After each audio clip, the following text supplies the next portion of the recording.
है उसे आज आसान तरीके से करेंगे। मैं आपको बहुत ही सिंपल तरीके से इनको करना सिखाऊंगा, ठीक है। बाकी सभी चैप्टर मैंने करा रखे, लिंक्स आपको मिल जाएंगे डिस्क्रिप्शन पे, एक बार लिंक्स ज़रूर चेक करना डिस्क्रिप्शन पे, ठीक है। सो क्वेश्चन नंबर 1 क्या बोल रहा है, निम्नलिखित संख्याओं को अभाज्य गुणनखंडों के गुणनफल के रूप में व्यक्त कीजिए। और ये जो अभाज्य गुणनखंड है ना, आप छोटी कक्षाओं से सीखते आ रहे, कक्षा 5, 6, 7, ठीक है। तो अभाज्य गुणनखंड करना है हमको, उसके लिए आपको क्या पता होना चाहिए, 2 से विभाजिता का नियम, 3 से विभाजिता का नियम, 4 से विभाजिता का नियम, 5 से विभाजिता का नियम, ये तो पता ही होना चाहिए, है ना। देखो मैं पहले थोड़ा सा एक रिकॉल करा देता हूँ, 2 से विभाजिता का नियम, है ना। कई बच्चों को आता होगा, कई बच्चों को नहीं आता, तो मेरे को सभी को साथ में लेके चलना है। 2 से विभाजिता का नियम, ठीक है, ये बताना बहुत ज़रूरी है क्योंकि कई बच्चों को आता होगा, कई बच्चों को नहीं। अगर ये नहीं सीखेंगे तो हमें दिक्कतें हो सकती हैं। देखो इकाई के स्थान पर अगर 0 हो, 2 हो, 4 हो, 6 हो, 8 हो तो संख्या 2 से विभाजित होती है ना। एग्जाम्पल के तौर पर जैसे मैंने 20 लिख लिया, 18 लिख दिया, और एक 23 लिख दिया, और एक 65 लिख दिया, और एक लिख दिया मैंने 70, ठीक है। तो इकाई के स्थान पर 0 है, 2 से कटेगा। इकाई के स्थान पर 8 है, 2 से कटेगा। इकाई के स्थान पर 3 है, 2 से नहीं कटेगा। इकाई के स्थान पर 5 है, 2 से नहीं कटेगा। इकाई के स्थान पर 0 है, 2 से कटेगा। अगर इकाई के स्थान पर ये नंबर आते हैं तो वो संख्या 2 से विभाजित होगी, ठीक। ये पता चला हमें 2 से। 3 से विभाजित का नियम जान लेते हैं। 3 से विभाजित का नियम,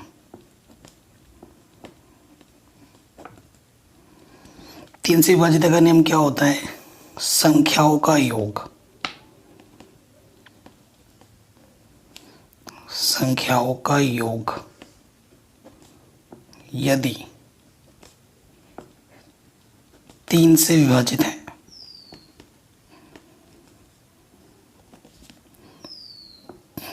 तो पूरी संख्या 3 से विभाजित होती है।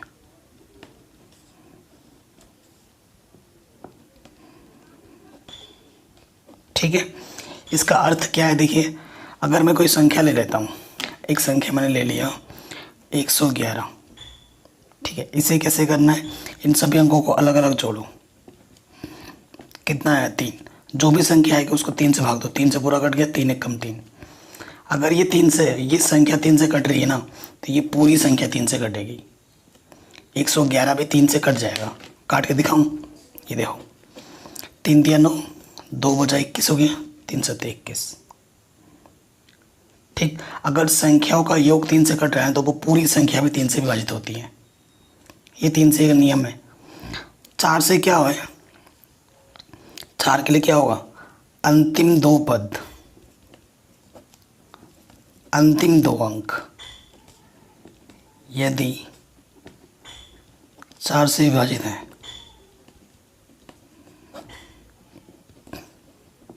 तो पूरी संख्या 4 से विभाजित होगी।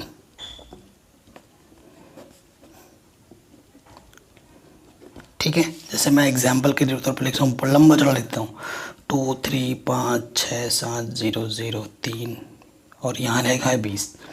एक नंबर मैंने लिखा है 1 1 0 2 1 7 8 3, ठीक है। तो हमें कैसे पता लगेगा कि ये पूरी संख्या 4 से कटेगा या नहीं, बस अंतिम के 2 पद देखने हैं। अंतिम के 2 पद को 4 से भाग दे दो, 4 पंजे 20, पूरा पूरा कट गया, यानी कि ये पूरी संख्या 4 से कटेगी। 4 से भाग दो, 4 दूनी 8, ये नहीं जा रहा है, तो ये 4 से भागने का, ये नहीं कटेगा, ये 4 से विभाजित होगा, परंतु ये नहीं होगा क्योंकि अंतिम 2 पद 4 से भाग नहीं जा रहा है। इसमें अंतिम 2 पद 4 से भागा चला गया, तो ये पूरी संख्या 4 से विभाजित होगी, परंतु ये नहीं होगी, ठीक है। 5 के लिए नियम क्या है, 5 के लिए नियम क्या है, इकाई के स्थान पर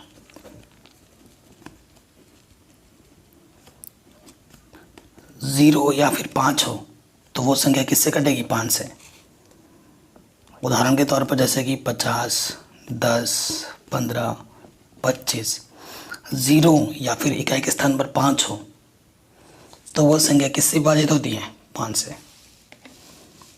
ठीक है, तो 2 से 5 तक की मैंने आपको सिखाया, बाकी आपको और सिखाता रहूँगा क्वेश्चन के साथ साथ। ये मेन होते हैं जो मैंने अभी आपको सिखाया। प्रथम क्वेश्चन में आ जाते हैं। हमें क्या करना है? अभाज्य गुणनखंड। तो ऐसे लिखोगे आप 140 का अभाज्य गुणनखंड।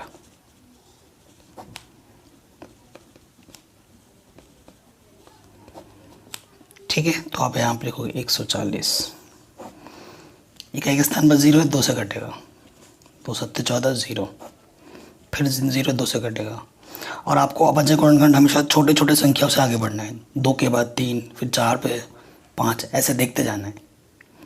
एकदम से 6 पे से मत काटना, एकदम से 4 से मत काट देना, छोटी संख्याओं से आगे बढ़ना है हमें। 2 3 6, 1 बचा, फिर 10 हो गया, 2 5 10, इकाई के स्थान पर 5 है, 3 से तो कटेगा नहीं, 5 से काटेंगे, 5 7 35, 7 एक अभाज्य संख्या है, 7 एकम 7। तो 140 का गुणनखंड क्या होगा? 2 गुणा 2, 5 गुणा 7, और गुणे में लास्ट में 1 भी लिख देते हैं। आंसर। ठीक, फिर 156 का करना है हमें। 2 से कटेगा, इकाई के स्थान पर 6 हैं, 2 सत्ते 14, 2 अट्ठे 16, फिर 8 2 से कटेगा, 2 3 6, 2 9 18, 3 से कटेगा, 3 1 3, 3 3 9, 13 1 13। 156 का अभाज्य गुणनखंड 2 गुणा 2, 3 गुणा 13 गुणा 1। ठीक है, हो गया आराम से। थर्ड पे आ जाओ, क्या है? 3 8 2 5, 3 8 2 5 किससे कटेगा? 5 से तो कटेगा, पूरा पूरा पता है। तो मैंने कहा छोटी संख्या से आगे बढ़ो, तो इनको जोड़ो, 3 और 8 11, 11 और 2 13 और 5 18, 3 से कटते हैं तो 3 से कटेगा, 3 1 3, 3 2 6, 3 7 21, 3 5 15। ठीक है, फिर किससे कटेगा? 3 से, 3 चौके 12, 3 दूनी 6 15 हो गया, 3 5 15। ठीक है, अब 3 से नहीं कटेगा क्योंकि 6 और 5 11 होता है, 11 3 से भाग नहीं जाता। इकाई के स्थान पर 5 है, 5 से कटेगा, 5 8 40। ठीक है, और 5 5 25, फिर 5 से कटेगा, 5 1 5, 35 हो गया, 5 7 35, 17 1 17, 17 एक अभाज्य संख्या है। तो ये क्या हो गया?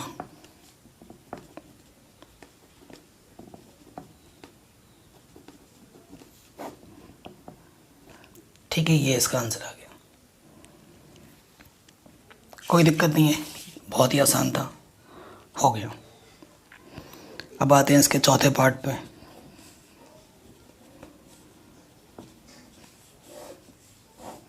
किससे कटेगा? 5 से, 5 एकम 5, 0 0, 5 एकम 5, कोई दिक्कत नहीं है।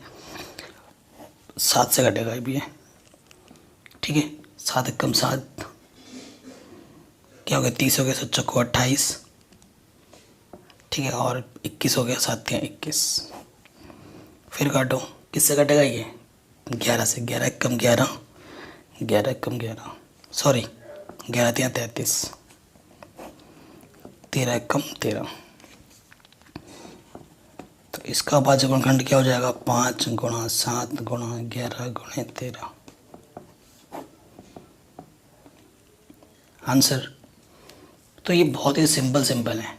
ठीक है, ये जो पांचवा पार्ट है हमारे पास है 7 4 2 9। ठीक है, ये थोड़ा ज़बरदस्त है, तो ये सीधा सीधा कटेगा। आप एक एक करके ट्राई करते रहोगे तो किसी से नहीं कटेगा, सीधा 17 से कटेगा पहला। 17 चौके 68, 4 बार गया 68, तो कितना बचा 6, 62 हो गया। ठीक है, सॉरी 17 का 17 चौका 68, 6 और 2 62 हो गया, 17 3 51। ठीक है, और 17 7 ये चला जाएगा पूरा। अब ये जाएगा 19 से, 19 का 19, 19 दूनी 38, कितना बचा 57 हो गया, 19 3 57, 3 बार, और ये 23 एकम 23। तो अब आज गुणनखंड क्या होगा 7429 का 17 गुणे 19 गुणा 23 आंसर। तो इस तरीके से अभाज्य गुणनखंड करना था, आराम से हो गया सब। अब प्रश्न संख्या दूसरा है, इसमें बोला है पूर्णांकों के लिए निम्नलिखित युग्मों के HCF, युग्म क्या होता है जोड़ा, ठीक है, HCF और LCM ज्ञात कीजिए तथा इसकी जांच कीजिए कि दो संख्याओं का गुणनफल, ये जो लिखा हुआ है ना, ये एक नियम है, दो संख्याओं का गुणनफल किसके बराबर होता है HCF गुणा LCM। इसे आप लिख लेना कॉपी में और याद भी कर लेना। अब मैं आपको अभाज्य गुणनखंड की मदद से, और ये जो नियम है सिर्फ दो संख्याओं पे ही लागू होता है, ये जो नियम है ना HCF गुणा LCM संख्याओं का गुणनफल, ये 2 अंकों के लिए लागू होता है, 3 अंकों के लिए कोई नियम नहीं है। ठीक है, तो क्वेश्चन क्या है 26 और क्या है 91, काटो इसको, 2 एकम 2, 2 3 6, 13 एकम 13, फिर काटो इसको, ये क्या जाएगा 13 7 91, 7 एकम 7। तो देखो अभाज्य गुणनखंड करेंगे, है ना, 26 का क्या जाएगा 13 गुणा 2, और ये लास्ट में 1 भी लिखा जाता है। ठीक है, और 91 का क्या हो जाएगा 13 गुणा 7 गुणा 1। अब आपको पता है क्या देखना है कि दोनों में जो है, दोनों में क्या है, दो संख्या तो दोनों में देखना है, और कुछ है और 1 है। तो अगर HCF की बात करें, HCF क्या होता है जो दोनों में है, क्या है दोनों में 13 और क्या है 1, जो एक पेयर 13 से आया, यहाँ से 13 दोनों में है और 1 दोनों में, तो 1 गुणे में लिखना है इनको, कुछ और भी होता है तो उसको भी गुणे में लिख देता मैं। तो 13 एकम 13, तो HCF कितना है मेरे पास 13, पहला आंसर आ गया। अब हमें क्या निकालना है LCM। लाइट डिम है, थोड़ा एडजस्ट कर लेना आप। ठीक है,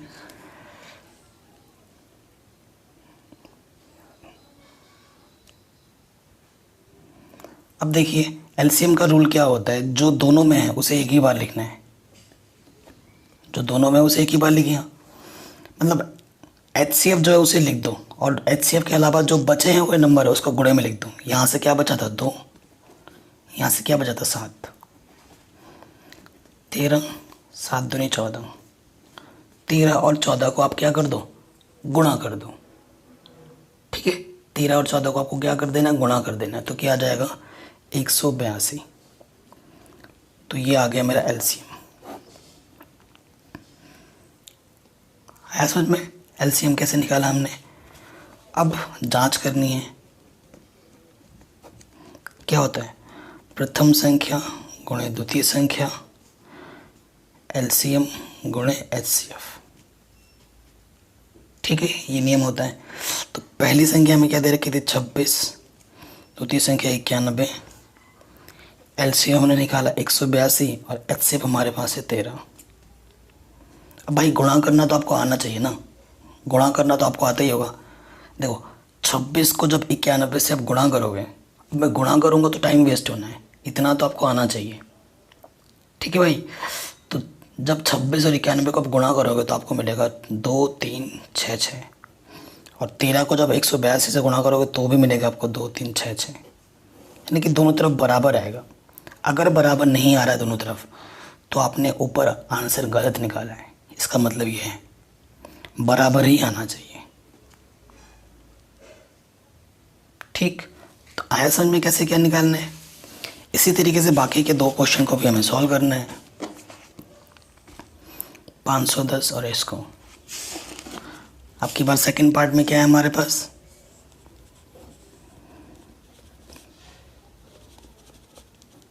510 और 92। ठीक है, तो यहाँ लिखूँगा मैं 510, यहाँ लिखता हूँ 92। काटो, 5 एकम 5, 0 5 दूनी 10, किससे कटेगा, 2 से, 2 पंजे 10, 2 एकम 2, 3 से कटेगा, 3 एकम 3, 3 सत्ते 21, 17 एकम 17। ठीक है, 92 का करो, 2 से कटेगा, 2 चौको 8, 2 छंग 12, 2 दूनी 4, 2 तियाँ 6, 23 का भाज्य संख्या है, 23 एकम 23। ठीक है, अतः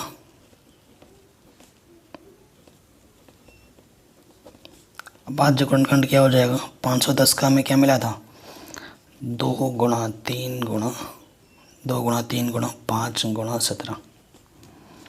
ठीक है, और 92 का क्या मिला, 2 गुणा 2 गुणा 23। कोई दिक्कत नहीं है यहाँ तक। ठीक है, सो देखिए हमारे पास ये चीज़ आ गई। अब हमें क्या देखना होता है, हमें निकालना है HCF जो दोनों में हो। एक मैंने लिखा नहीं था, गुणे में तो वो लिख सकते हो। तो HCF क्या होता है, जो दोनों में हो। तो दोनों में क्या है, सिर्फ 2 ही है और 1 है, तो 2 गुणा 1 यानी कि 2। HCF तो 2 है। अब LCM क्या होगा, जो दोनों में है उसे तो ये एक बार ही लिखते हैं, मतलब HCF जो भी है उसको लिख लो। ठीक है, और जो बचे हुए थे उनको गुणे में कर दो। जैसे यहाँ पे इससे क्या बच गया था, 2, यहाँ से क्या बच गया था, 23, यहाँ से 17 बचा था, यहाँ से 5 और यहाँ से 3। ठीक है, ये बच गए थे। अब गुणा करो, 2 दूनी 4, 23, 5 तिया 15। अब भाई आपको गुणा करना तो आना चाहिए, है ना। कैसे, अब हमें गुणा करना है। ठीक है, तो जब हम गुणा करेंगे तो क्या होगा, देखो इन सबको जब आपस में इसकी गुणा करना, इसकी गुणा करना, है ना। इसकी गुणा करोगे कुछ मिलेगा आपको, जैसे कि 4 तिया 7 तिया 12, हासिल लगा 1, 4 दूनी 8 1 9। अब इसको गुणा करोगे तो जब आप गुणा कर दोगे ना तो आपको मिलेगा 2 3 4 6 0। ठीक, अब गुणा करूँगा तो आपका टाइम वेस्ट होगा। गुणा करना आना चाहिए, इतना कैलकुलेशन अगर आना ही चाहिए आपको। कक्षा 10 में पढ़ते हो आप। ठीक है, गुणा भाग जोड़ घटाना अगर नहीं आता है ना तो मेरे को बता देना, मैं उस पर अलग वीडियो बना दूंगा। ठीक है, 1-2 घंटे की बेसिक चीज़ें सिखाने के लिए। ठीक है, तो ये हो गया, हमारा मिल गया LCM। अब हमें जांच करनी है, क्या होता है जांच में, प्रथम संख्या गुणे द्वितीय संख्या बराबर HCF गुणे LCM। यही नियम होता है। प्रथम संख्या हमारे पास क्या है, 510। ठीक है, द्वितीय संख्या हमारे पास है 92। HCF हमारे पास 2 है और LCM हमारे पास 2 3 4 6 0। ठीक है, आई बात समझ में। अब जब आप गुणा करोगे ना इसको मैंने पहले से ही गुणा करके रखा है, तो ये मिलेगा आपको 46920 और ये भी आपको मिलेगा 46920। दोनों तरफ बराबर आएगा।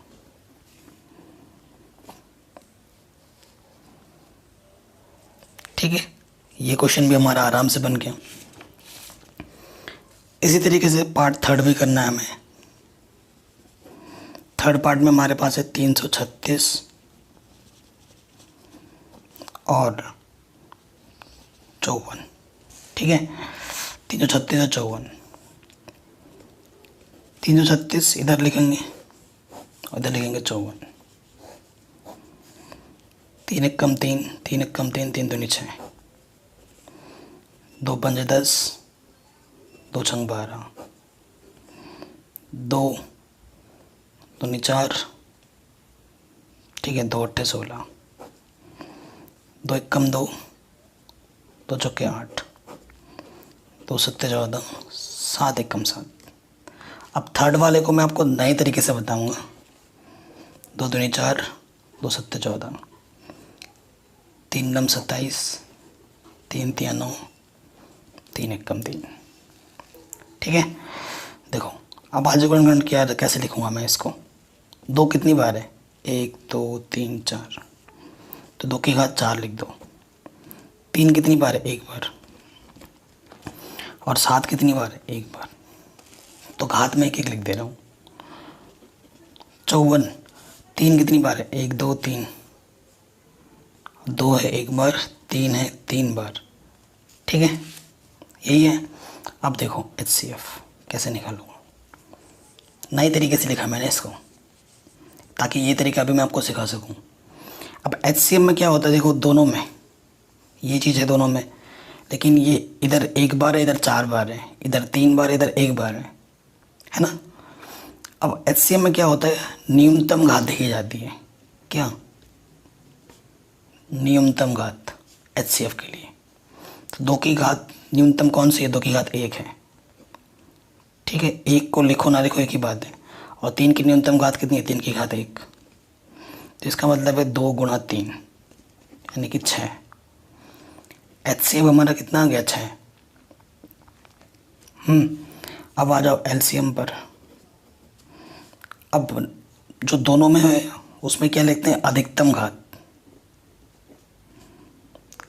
है। अधिकतम घात 2 की अधिकतम घात कितनी है? 4। और 3 की अधिकतम घात कितनी है? 3। और बचा क्या है? 7। 2 की घात 4 का मतलब 2 4 बार गुणे में 2 2 दूनी 4 दूनी 8 दूनी 16।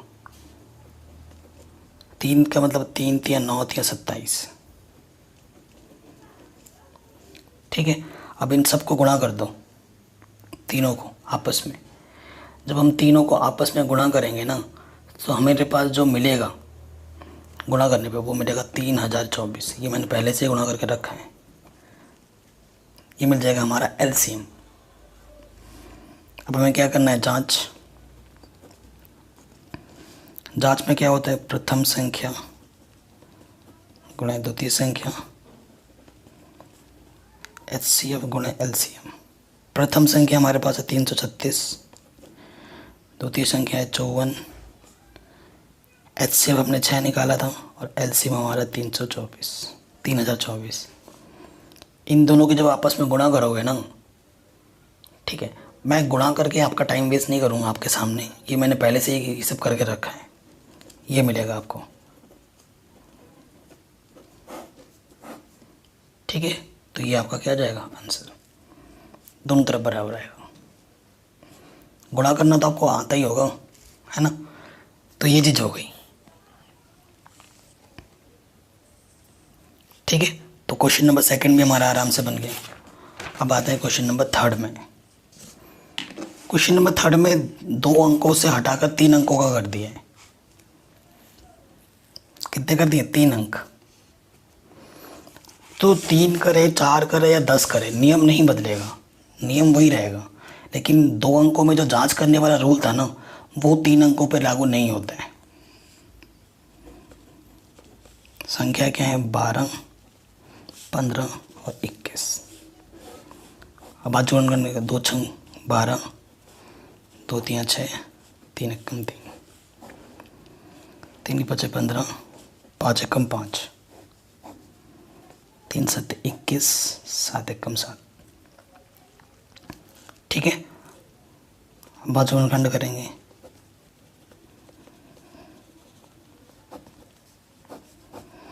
तो 12 को लिख सकते हैं हम। देखो 2 कितनी बार है? ऐसे लिख दो, 2 गुणा 2 गुणा 3। 15 का मतलब है 3 के नीचे 3 लिख, 3 गुणा 5।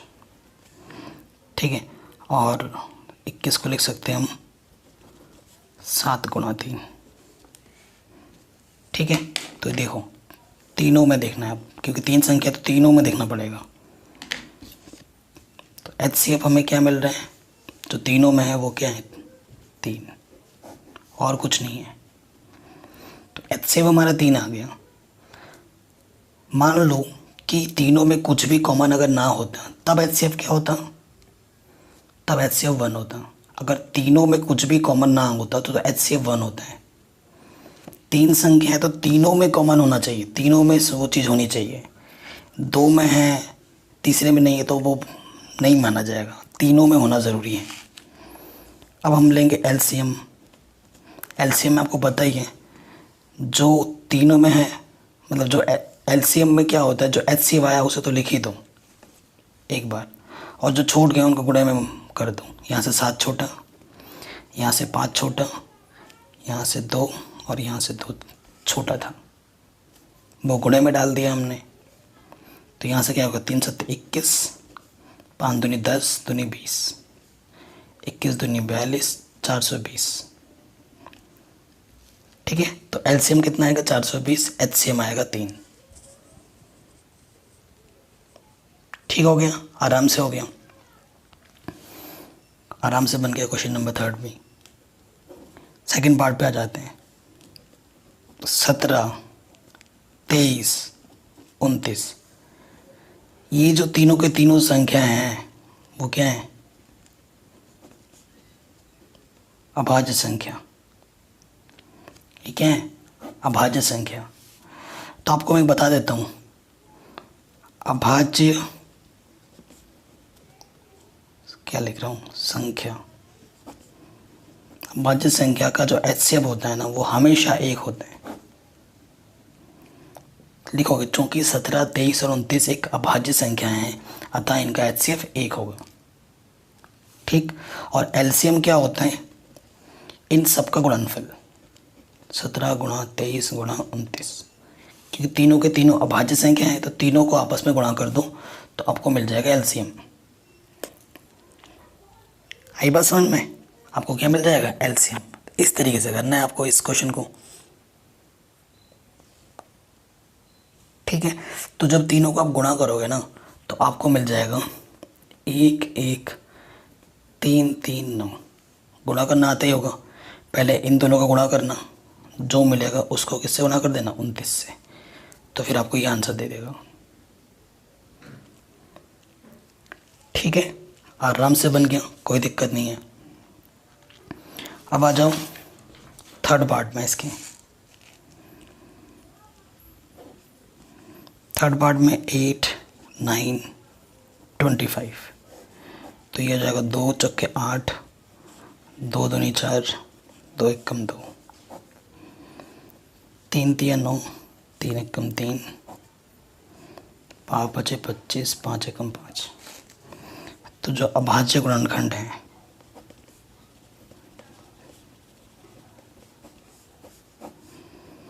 आठ का कितना है, 2 गुणा 2 गुणा 2, 9 हमारे पास क्या है, 3 गुणा 3, 25 का हमारे पास क्या है, 5 गुणा 5। तो HCF क्या होगा, कुछ भी कॉमन है जो तीनों में हो, कुछ भी ऐसा नहीं है जो तीनों में हो।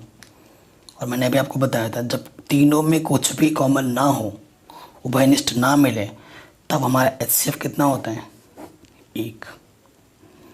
तो तब हमारा HCF कितना होता है, 1।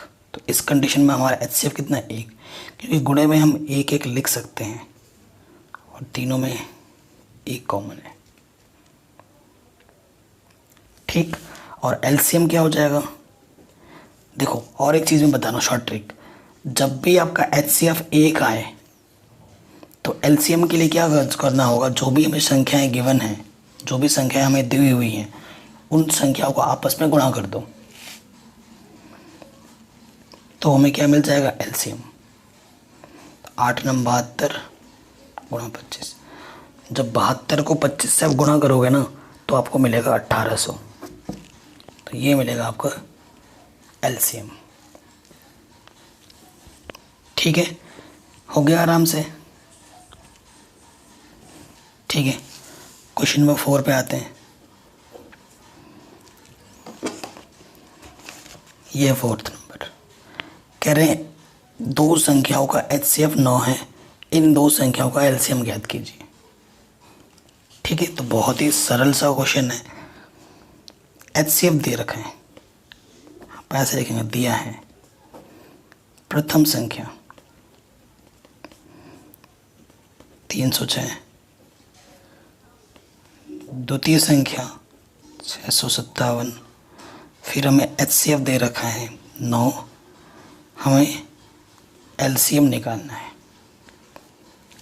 ठीक है, तो आप क्या लिखोगे? आप लिखोगे हम जानते हैं।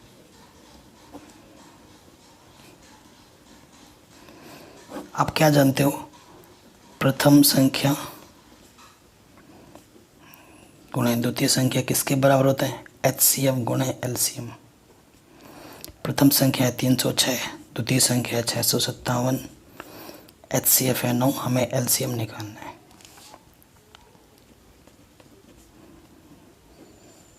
ये 9 गुणे में बराबर के इस तरह के बट्टे में आ जाएगा, तो 9 से भाग दो, 9 तियाँ 27, 3 बार गया, 3 बचा 36 हो गया, 9 चौको 36। अब हमें क्या करना है? 34 और 657 को आपस में क्या करना है? गुणा कर देना है। ठीक है, गुणा करना आपको आना चाहिए। तो जब आप गुणा करोगे तो आपको कितना मिलेगा? 2 2 3 3 8। ठीक है, गुणा करना तो आता ही होगा, ये आपका आंसर आ जाएगा। गुणा करना आता होगा ना, इस तरीके से लिखते हैं। ये भी बताना नहीं, ये भी अगर बताना पड़े तो बहुत दिक्कत है, क्योंकि ये तो कक्षा 2-3 के बच्चे कर लेंगे, आप तो कक्षा 10 में पढ़ते हो। तो गुणा भाग तो आना चाहिए। मैं फिर बार बार बोल रहा हूँ, अगर आपको गुणा भाग जोड़ घटाना भिन्नों का ये सब नहीं आता है तो मेरे पास बता देना एक बार। ठीक है, सो उससे क्या होगा, आपका बेसिक्स क्लियर करवा दूंगा 1-2 घंटे की वीडियो बनाकर। ठीक है, तो ये हो गया। अब आता है क्वेश्चन नंबर 5। बहुत ही शानदार क्वेश्चन है। कह रहे हैं जांच कीजिए कि क्या किसी प्राकृतिक संख्या n के लिए संख्या 6 की पावर n अंक 0 पर समाप्त हो सकती है। तो कोई भी संख्या हो, यहाँ पर तो 6 की पावर n की बात हो रहा है। अगर यहाँ लिखा होता 12 की पावर n, 4 की पावर n, ऐसा लिखा होता तब आप क्या करते हैं? कुछ भी लिखा हो सकता है अंक में। हमें तो बात 6 की पावर n की करनी है। क्वेश्चन में 6 की जगह पर 12 भी आ सकता था, 4 भी आ सकता था, 10 भी आ सकता था। तो हमेशा एक रिज़ल्ट याद रखना, रिज़ल्ट या नियम लिख सकते हो आप। देखो, यदि कोई संख्या शून्य पर समाप्त होना चाहती है तो उसका अभाज्य गुणनखंड में कम से कम एक बार 2 गुणा 5 आना चाहिए।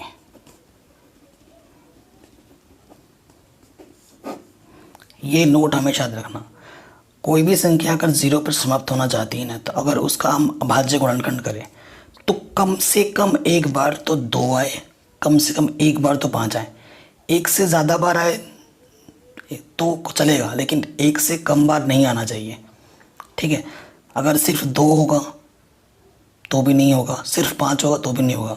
2 और 5 कम से कम एक बार तो होने ही चाहिए, तभी वो संख्या 0 पर समाप्त होगी, अन्यथा नहीं। तो लिखेंगे अतः 6 का गुणनखंड करने पर, तो 6 का गुणनखंड करो, 2 3 6, 3 1 3। तो भाई 2 तो आया, 5 का है, 5 या नहीं है। तो मैंने बोला ना, कम से कम एक बार तो चाहिए ही चाहिए। 2 है लेकिन 5 नहीं है, तो ये 0 पर समाप्त नहीं हो सकती। तो अब क्या लिखोगे? चूँकि 6 का गुणनखंड करने पर यह 2 गुणे 5 के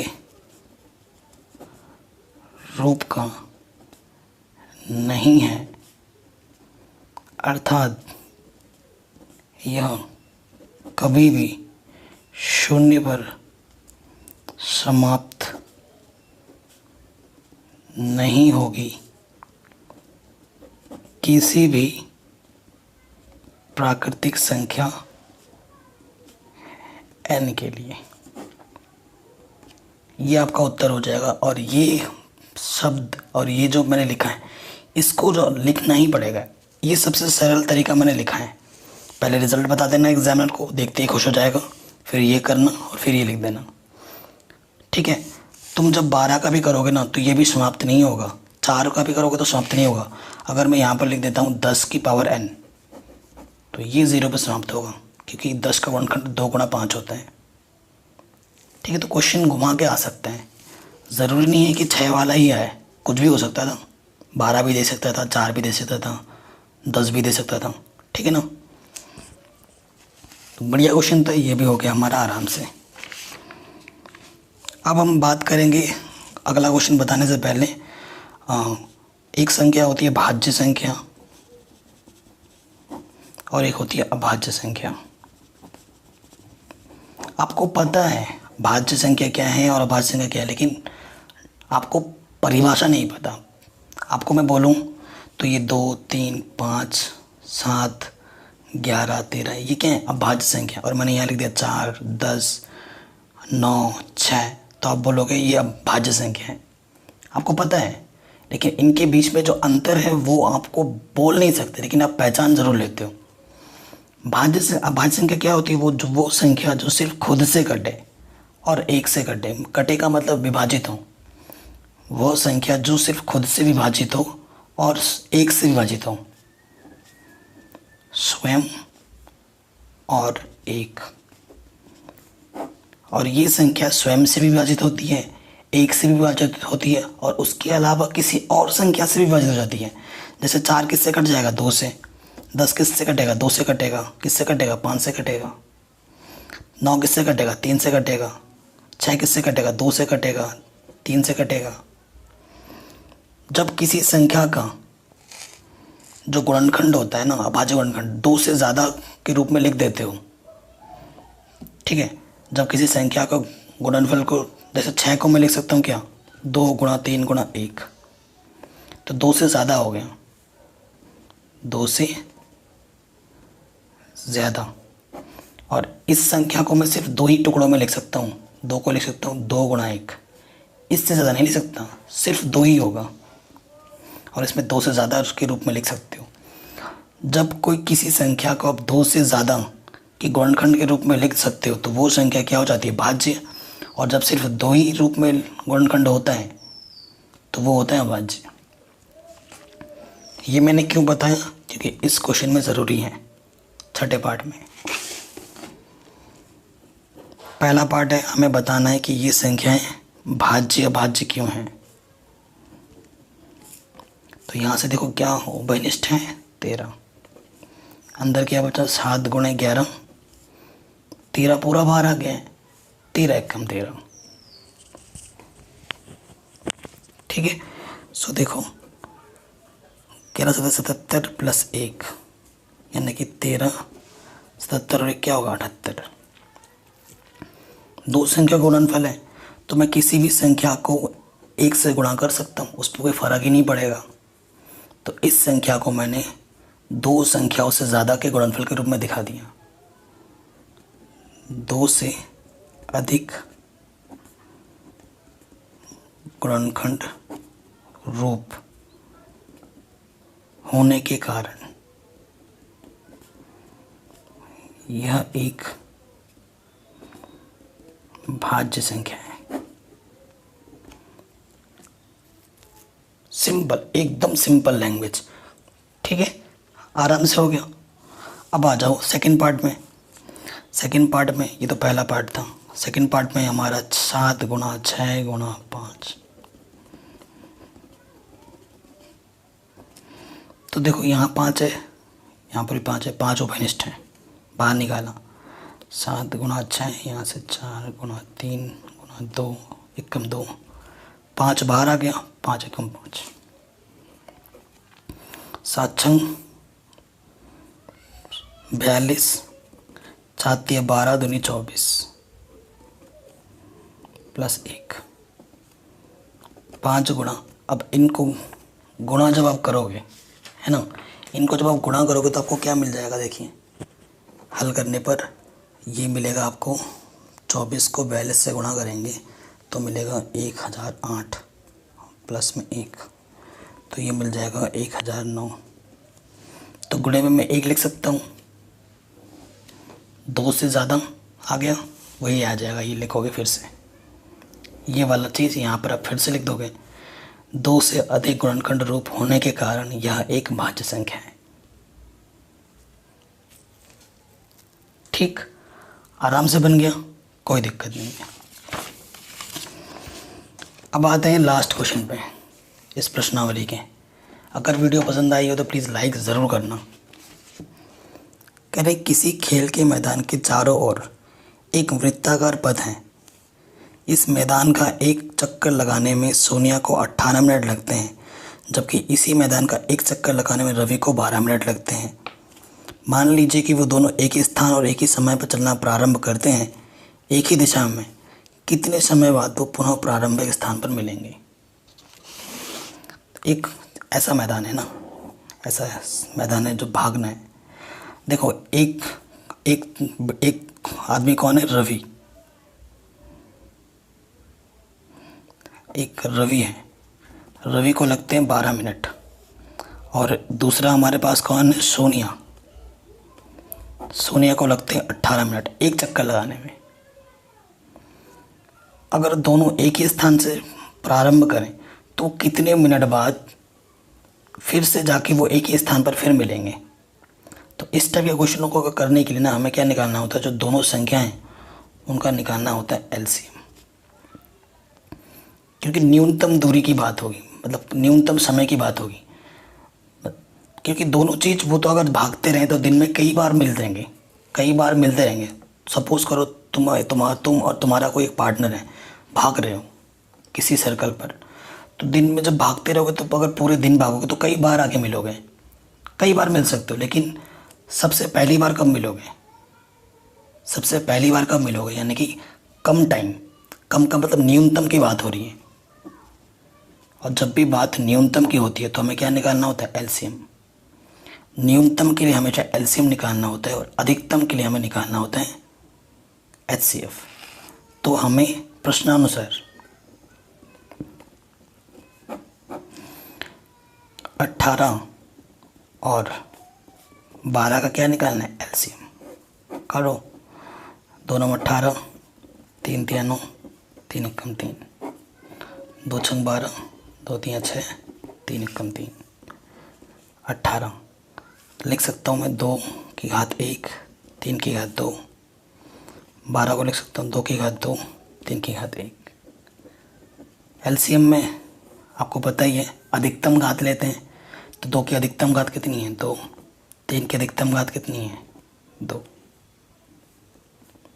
ठीक है, तो ये 4 3 3 9 4 9 36, तो 36 मिनट के बाद वो दोनों फिर से मिलेंगे एक ही जगह पे आके।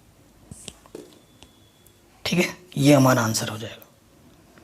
डिस्क्रिप्शन को ज़रूर चेक कर लेना गाइस प्लीज़।